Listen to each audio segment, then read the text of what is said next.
Ja seveda zonoma, savaşın zonoma vakte gaz domon vine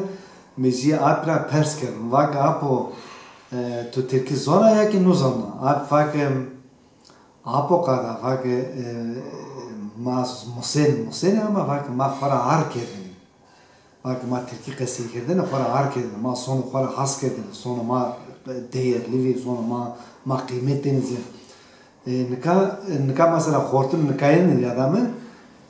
yiki mesela zonu kesekeni sermkeni yiçin khora nika arkeni millet ma frende khora zonu khora ar nikedin zonu kesekeni bade zonu ma zonu khızırıyor zonu pülüno zonu kalkuno zonu yani sonra rındı vesu çok az var mesela zonu ma vin ne bu tabii ki zon gibi vin ji son, ji kamiye, ji kimliğe ortaya derine o yani zof guna ona zondu. Ez nu azam guna zon, na zon ke vinvo zof ponrozun. Çünkü zon marmaştı vesu hem tu besekene her şey ser kesekeri, ser musavra bir kere, ser sohbet bir kere, ji binde kesekeri, lah kere tu besekene avena zon kuina tu besekene avena zon kay kere. Yani çok az nu azam kana zon bin yani na zon zoft devlemendo yani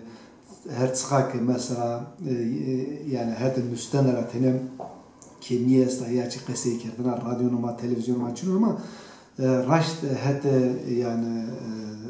sözde dili var ya devlemendo yani ya rundo yani ez gazon ki zonuma bilme bu savaşın söylüyor yani bu herkes ki tane poştu da vayr vejo puano bunusu nazon vinni ben ama yani ez bunu da koyunca vinni kon yani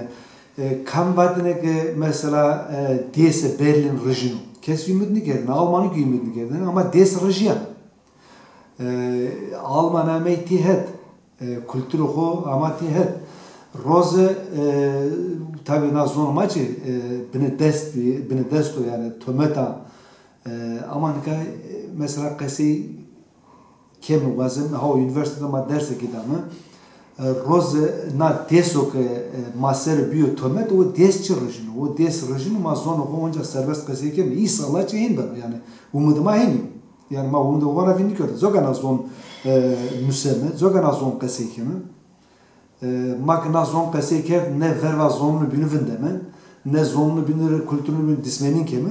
o azem ki na zonçi jeyi zonunu binu kurinda hobi jolu serbest bu maki ya sarı bers ev zonu ev kültürü ho befedil ya